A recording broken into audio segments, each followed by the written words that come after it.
Greetings, I am Lies, and I use she, her. And I am Scandal, and I use they, them. And let's play a game together! Yeah! Woo-hoo.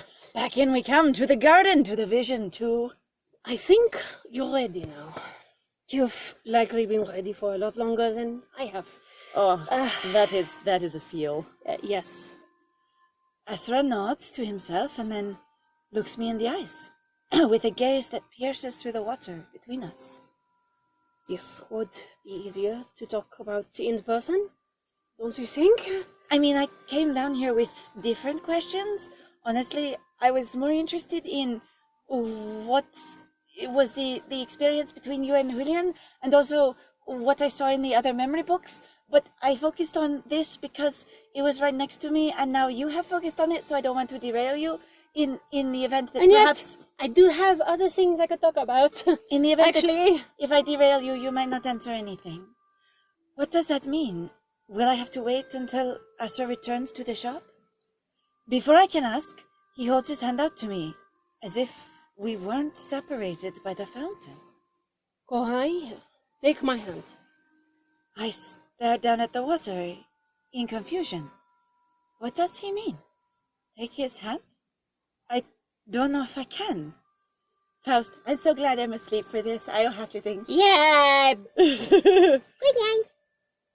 Trust me, you're ready. I promise you can do this. Just reach out your hand. Take it. Asra awaits me, in the fountain, with his arm outstretched.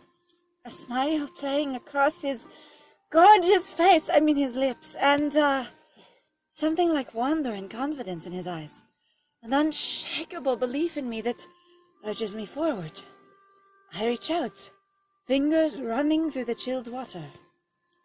Then a warm hand grips mine. It's a very anime scene. It is. My hand reaching gently into the water, his reaching up and grabbing me, bubbles and sparkles. Very, very, very, very anime. And I'm pulled down into darkness, coldness, wetness. I don't care. Warm hand holds mine. Yes.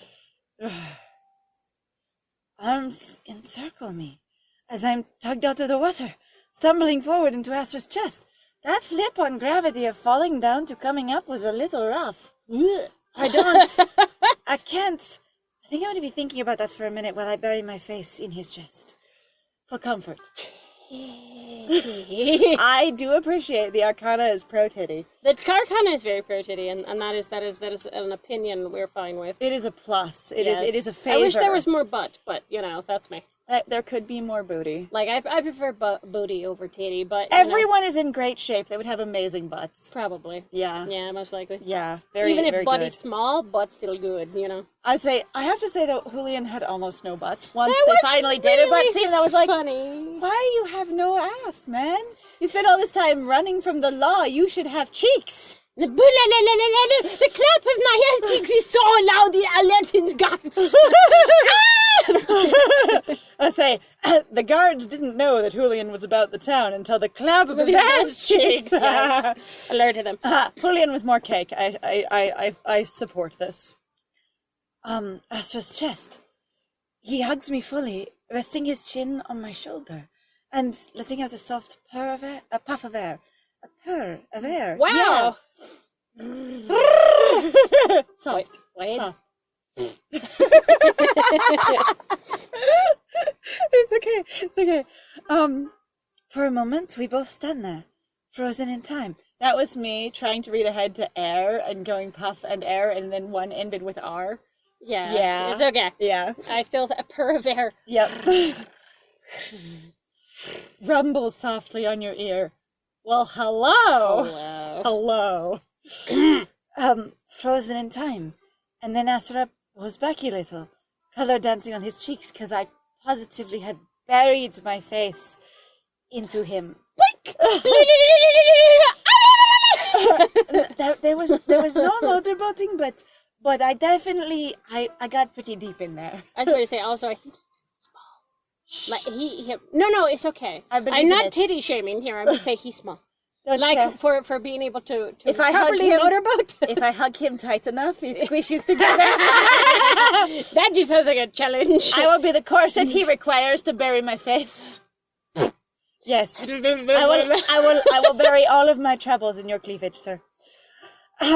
Dancing on his cheeks. It's good to see you. I missed you. Yeah, blushing As you ferociously. Smashed your face into my chest. I clearly missed you. Yes, I totally missed you as well. Allow me to gaze into your beautiful eyes. I'm blushing like mad. Asra clears his throat and moves a few steps backwards, though still lingering on the edge of my space. Here's a MySpace page. Oh, sorry. Oh, we've never seen this before. That's so pretty. What the fuck? Freaking love it. Look at the fish. Amazing. The dragonflies. Are those little flying jellyfish? Yes. Yes. I love flying jellies. They look like spirit jellies, but they are definitely jellies. And also, there is a unusual, I want to say salamander. It's the six-legged one from the forest. Oh, yeah, clearly. Apparently it's here too. So there's a scene when you go to Muriel's house woods, in the woods that has that six-legged or the same kind of six-legged critter in it. We've pointed it out in both other routes. Yeah. And here it is again. And again, this makes me go, are there animals in this world that are different from ours? Like, obviously there are Barbie horses, and that's unremarkable for them to have, bright colors and rich, anime, hueing, if you will. I would say, so that's perfectly normal. But I want to know about the other animals in the world. We see so few of them, and mostly we only see familiars, which all seem to be white. Or albino, that seems to be a thing somewhere in there. No, leucistic? No. Because they don't have the pale eyes, but they all are lacking color they would otherwise have, except for the dogs. No. If It's we're just going a barn to make owl? the claim, so if we're going to go with apparently that the crow was supposed to be Julian's, which I still am like, what? Right, that one's black. That one's black. Okay. And then we've only seen NADIA'S, which is white-ish, but like cream colored. So unfortunately, we've been spoiled for Lucio's as well. Oh, yeah, the dogs. So white. So those ones, though, I think are more albino. So if you're going to go argue leucistic, you'd go probably more with the owl, but the dogs, I think, are more albinism because of the red. Right, and then Faust would be leucistic, maybe?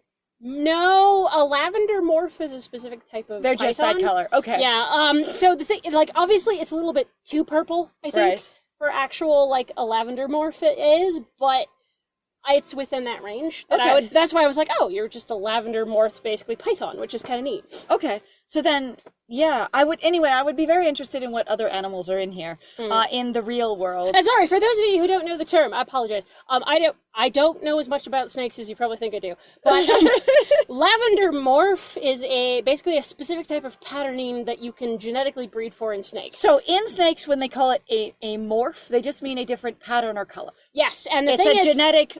So instead of going, this is a breed of dog, this is a breed of snake, it is a morph. It's a morph. So you have different basically patterns, you have the saddleback pattern on some German shepherds, you have brindle striping. I was gonna say you get brindle dogs. Yeah. And so it's but the thing is also unlike those dog breeders which call it something else, snake breeders call it morphs. Yep. So which is a choice. I don't know why they decided to go with morph.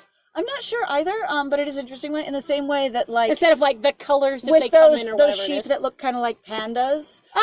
They also do they call that a variant or a morph? They don't call it coloring. Yeah, they call it something else. Yeah, I think so. Everybody's kind of got their mild own sort of thing. Mm-hmm. Okay. Which is fine, anyway. Because honestly, they have come from very different parts of the world as they've gone on. Anyway. Now that's me also imagining horses, and horses are these creatures that look nothing like what we think horses are, because, well, they just call them horses, because why would it be anything else? Okay, I think we've mentioned it before, but I remember when I read, it's Brandon Sanderson's World that he's been working on recently. He talks about I can't remember what the name of it is. It's his Stormlight Archive series. Yeah. Where it's actually all supposed to more or less take place in it sounds basically like a tidal area. The whole thing basically will be covered in water, and then it will retract, and it'll cover in water, and it'll retract. It has tidal seasons basically around it. It's all very ocean-based in a lot of cases. And so they actually they say they're dogs, for example, one of the situations. But then you hear more descriptions of the, quote, dogs, and you go, whoa. That sounds like a lobster. That's like describing the grass, and that it's you're talking about grass at first, and grass is this living, moving thing that actually protects itself from predation. Withdraws and comes out. It actually acts more like a tube worm some kind, or like some sort of tubal worm of... Except for, it's like, or anemones. smart horses know how to graze the grass because the grass seeks water. And so when the tide is low, they'll lick the protective shell, and it will come out looking for the moisture, and then they chew on it. Yeah, exactly. And then at one point, it's really clever because somebody's like, so I have this basically domesticated grass in a pot in my house, and it doesn't hide or retract. And someone's like, that sounds like the stupidest grass I've ever heard of. Why wouldn't it protect itself? And they're like, well, people used to cultivate it for like visual purposes. It's really charming. It actually was really cute. I loved it. All right. Now that I can look around properly, I'm not sure I can believe my eyes. Colors swirl and chase each other in the air. Hazy reflections dancing endlessly through undulating mist. Next question. If Asra leaves and always comes back with stuff, does he pull stuff out of the realms of the Arcana? I don't know where this is. That's okay. I don't either. I want to find out more because I have been curious about it myself, because I always assumed he basically went, like, just what you would traveled the term world. to be the Arcana hopping, because that seems to be largely where he, quote, goes. But I also never really could figure out where it was, because it seemed to also be separate That's a thing I'd like to explore in this route, if they offer information. Yeah. Aye, through undulating mist. The lights bounce off bizarre, perpetually shifting plants that seem to stretch and shrink at the same time. I wonder if I'm a little high. Where are we? It's a gateway from one world into the next. It doesn't really exist, but you found me here anyway. He's in the ultimate liminal space. That's a decision. Okay, question though. Okay, or like, God, I suppose it works in regards to like giving you a stronger isolationist fantasy though, because again, he's in a place that doesn't even really exist. You're so alone. Yeah. So it like has. So very romantic. I say I assume that's what it's for. Yes. Okay. Otherwise, functionally, what? Okay. So it just reminds me of... You found me in a place that doesn't exist, but that means then the place does exist, because then it can be found. Let alone you're actually in it to begin with. So... Maybe we're not actually in it. We just think we are. Yeah. Anyway, edgy. so it reminds me of a Tumblr post that I read a long time ago that has free real estate in my head. That was really someone just going, the veil is thin in this place. And someone going, of course the veil is thin. All veils are thin. You don't say the comforter is thin in this place. You should be saying the comforter is thin in this place. Basically. Like, actually, which I laughed uproariously about, because I thought I'm like, that's a really good point. We like to go, yes, this fancy thing. You're like, you dumbass! all veils are thin. Veils are thin! Characteristic of veils! Yep. Seriously! Like, you can have a more worn veil, I guess, but veils on average, they're very thin. Like that is the definition of a veil. You need to be able to see through it. Yeah. Otherwise it's a cover.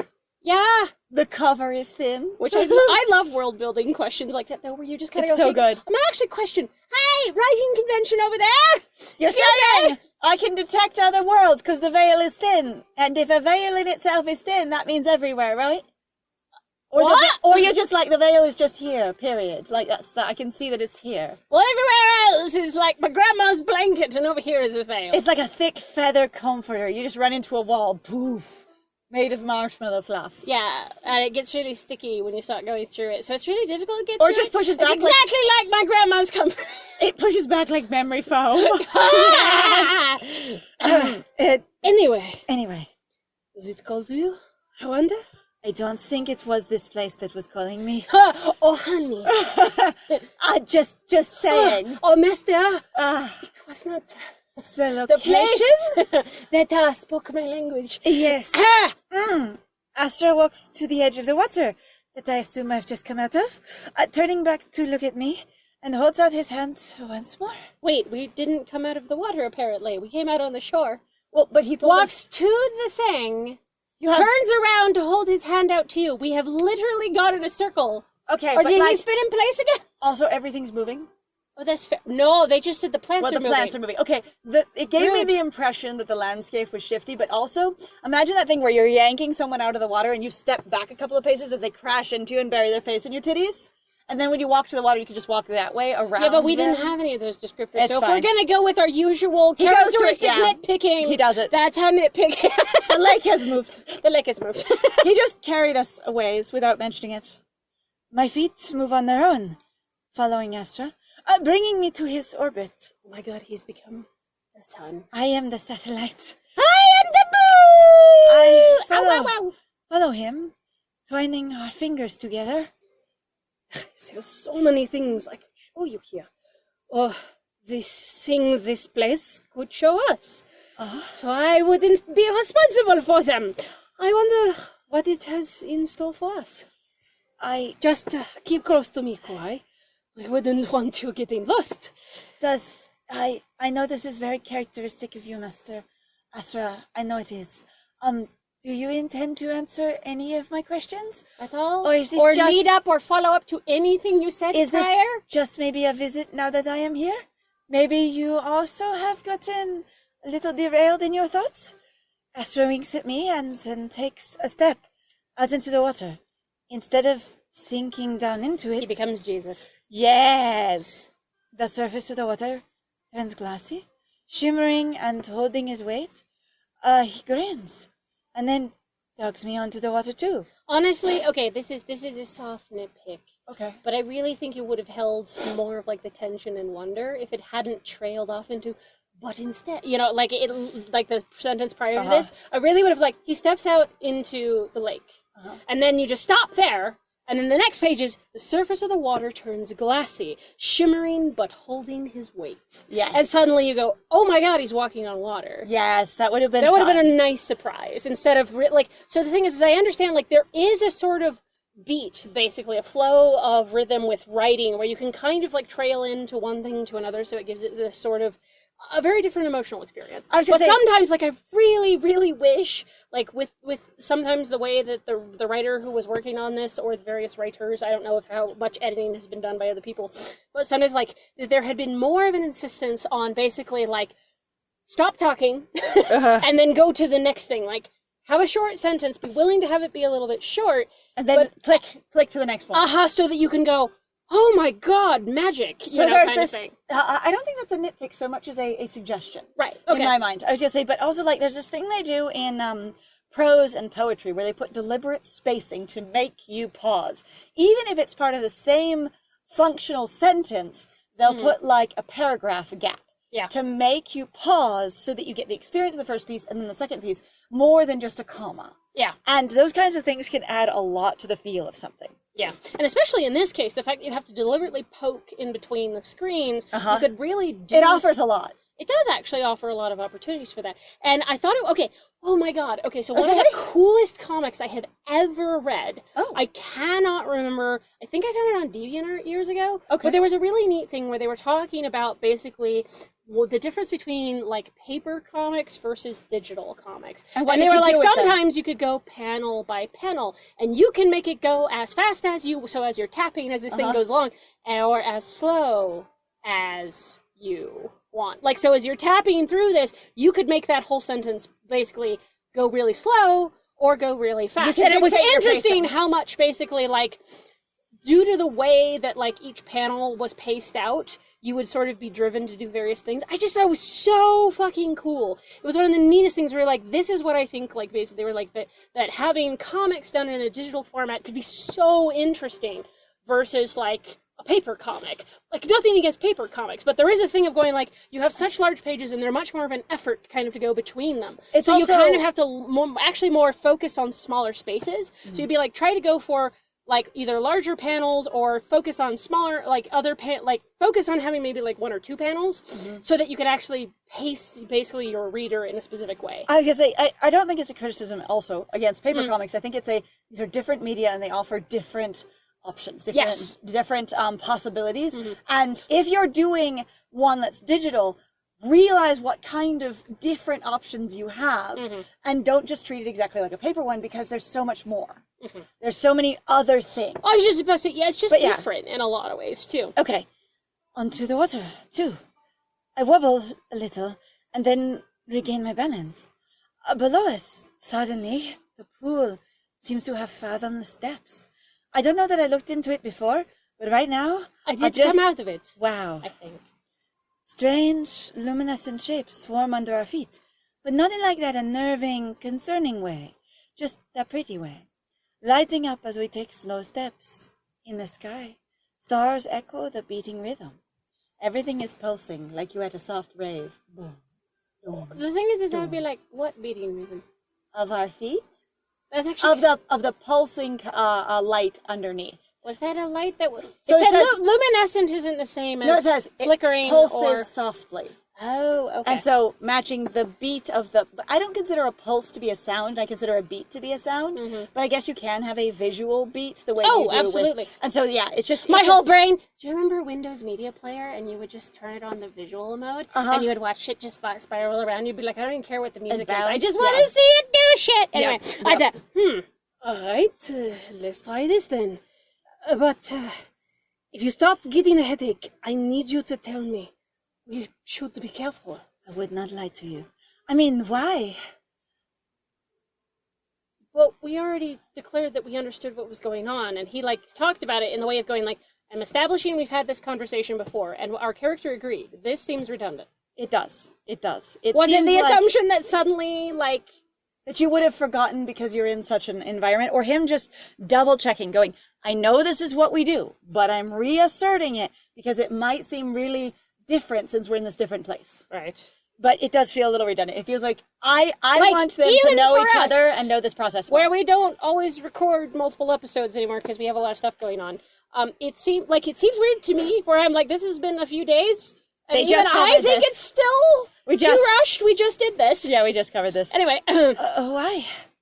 Because if you force the memories too much, you hurt yourself. Maybe beyond repair. And I really worked hard to repair you the first time. Spoilers. Wait, what? Wait, what? Wait, you didn't explode. Okay, we can talk about it. Fine, it's good. Okay. Astra's fingers squeeze mine a little tighter as we walk further into the oasis, onto the water. Out of the corner of my eye, I see a shadow lingering in the lush foliage. But when I turn to look at it, there's nothing there. Are the other shadows not lingering? I don't know. As to say, are the other shadows especially when they say the world disappearing keeps or shifting? Oh, well, if they're saying then that I guess that everything's sort of slightly shifting. Or if the plants are moving, but one shadow just sits still. Oh, that would be that wild. That would be odd. Interesting. I thought this place might have those answers. A place where reality isn't reality. There's so much to learn here. Asra lets out a long sigh and stops, turning to face me. Achoo! As I sneeze in his face. Sorry. A bless you. Bless you. Did not mean to sneeze on the viewers. My apologies. Bless you. Faust quietly in her sleep on the rim. Bless you. Bless you. His hands slide up my arms, resting at the elbows as he pulls me closer. I am okay with this. He pulls himself closer, but that's okay. Sorry. But there's danger too. We need to tread carefully. As you've said several times. Yes? I'm really concerned. Yes. Especially if we're going to try and get those memories back. And I think that's something that I would do here is getting to know him. If I was playing this for the first time, I would just assume that he's repeating himself out of deep concern or discomfort kind of thing. Not that the game was being redundant, but that this is a character trait of how he behaves when he's uncomfortable or nervous or worried. Now the thing is of course, in order to establish that, we need an actual pattern. So this is the start. This would be a setup. Does it continue? Yes, exactly. Is that something you want? Of course I do. Something doesn't add up. I mean, I'm not sure at this point how invested Kohai is in their memories. I mean, we had a better setup to it this time. We did. We had a way better setup to it, honestly, compared to Corazon and Nerd. I would tend to say, I'm leaning towards, of course I do, in specific to, I wanted to remember everything with you. And if I had curiosities about how my name ended up carved on the tree and you did something that I don't remember about me or with me, then I would like to know, you know? And so I'm really leaning that direction, but also I'm not sure. It's one of those things of very much going, yes, something, but also something doesn't not add up. He sounds consistent in what he's been saying to me, so something not adding up sounds weird. Other than if he's never pulled us here ever before, that could be weird, but I don't feel like Kohai is experiencing sus. Kohai seems to experience comfort and flatteries and excitement. So I'm going to go with, of course I do. Yeah, I don't... Not sure. I don't feel like I've had enough, like, lingering doubt in order to go, Nope. something doesn't add up. I mean, No, the that shadow sounds is sudden. weird, but it does also sound like that's kind of your life. Faust wasn't upset. Faust didn't react badly. I think this is fine. Also, Kohai didn't seem to have any hesitation about, this is weird, he's never called me before, this is strange. Just I don't know if I can do this. Uh-huh. Yeah. Oh my god, So you've done it! There doesn't seem to be any And then sus also, here. like, some level of, I think, still, so maybe for Kohai of going, like, I still want to basically either impress you or go, see, I can do this. Well, you were right! See, but I can! And then kind of going with that enthusiasm where he's going, see, I told you you could do it. And then you go, I can still do it! I can do other things So, too. of course I do! I also like following that vein, the idea of going, you know, we've tried this before, and going, Asra, of course I want to, because this is something we've been working on or approaching, so I want to just finish it. Exactly, and we've mentioned that before, of actually going, and every time I've tried to remember, like, that's the thing of also why I was, like, if you want to look at it as not a nitpick, again, this is just Asra, going, like, you were really sure you want to do this, but it's also, you stated before, going, we've tried this before, and it's caused problems, and I don't want to hurt you. So to be like, no, it'll be better this time. Of course I do. Yeah, of course, I do. I didn't realize I was going to hesitate that much, because that wasn't in the option. Oh, shit. Of course I do. I just didn't know it was an option before. Oh. And also, in the option, it didn't have the hesitation before the button was clicked. If we're gonna just step out into the fourth wall room for a second. Yeah. Together. So I thought it was more of a confident statement. It wasn't. Oh, you're right. It was not a confident statement. I apologize. But your ability to come here wasn't a coincidence, Kwai. I think you'd be surprised what you're capable of now. I've had the privilege of watching you get stronger every day. Since I left, you've grown in leaps and bounds. How long have you been gone, actually? I'd like to know. Hang on, that implies that actually, like, Asra brought you back and then just left you? No. Since I left could have been an hour ago, 6 months ago. It could have been, earlier today. And going, you've grown because now you're able to do this one thing. It depends on what his measure of, what am I comparing That, well, that's why I'm saying, to? like, I'm confused by going, like, but also we have no Which is for why comparison. Which me is like, going, when did you leave? right. And what is your, basically, measure for the difference between me then and now? Is it just that I could come through the water and then walk on this with you?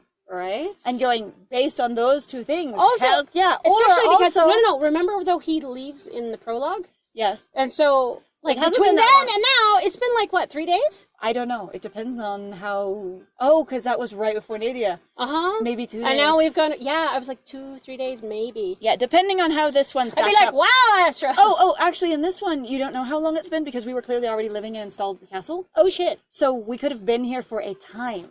Oh. Because it would have been Nadia comes and asks for your help at the shop. You go up to the castle, and then...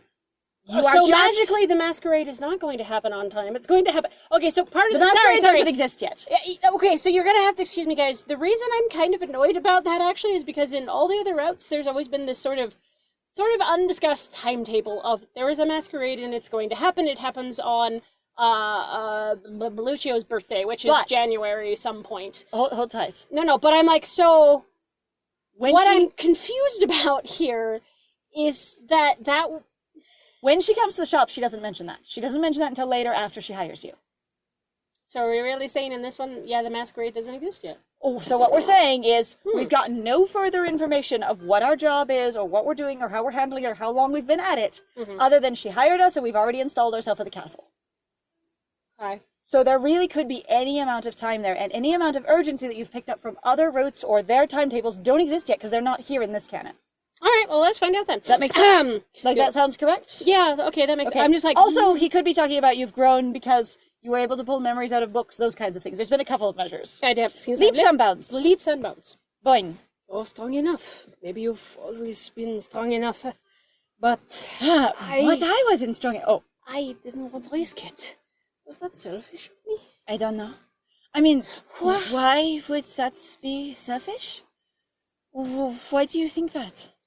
Well, if you got hurt from pushing your memory too far, I don't know what I'd do with myself. That's why we need to be cautious, even if your magic is getting stronger. Yeah, even if, which reminds me of something, actually. Asra? I need you to know that your continual regard for my safety, while sometimes a bit limiting, is deeply flattering, and I appreciate how much you care, especially since I've never really seen you care for anybody else, and you're a very solitary, emotionally unavailable person. I feel very flattered that my well-being is so important to you. So, thank you. But yes, let us continue to allow me to grow, because I wish to be more than I am.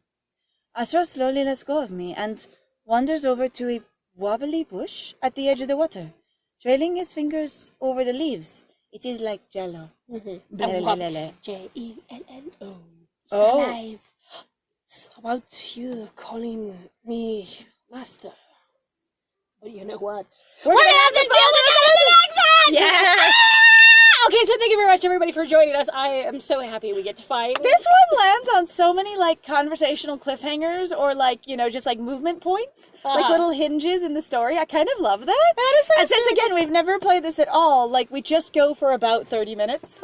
And so it's kind of wild. Yep, we've only really had a couple of cases where basically recordings failed, which was fun. But I don't think we've really ever done that much with the Arcana at all. We had a couple of ones where we were like, yeah, we had to go back and redo, like, pieces. But yeah, it's fine. Anyway, so thank you very much, everybody, for joining us. Yes. We hope you have a good time with us. If you like what we do, please feel free to like, comment, subscribe. Also, please interact with the video in some capacity if you could. It actually does a lot for us in regards to the YouTube algorithm. Please also feel free to go check out our Ko-Fi and our Ko-Fi in the description down below. There's also some links to our Twitch. We'd love to see you there. And I have been Scandal. And I have been Lies.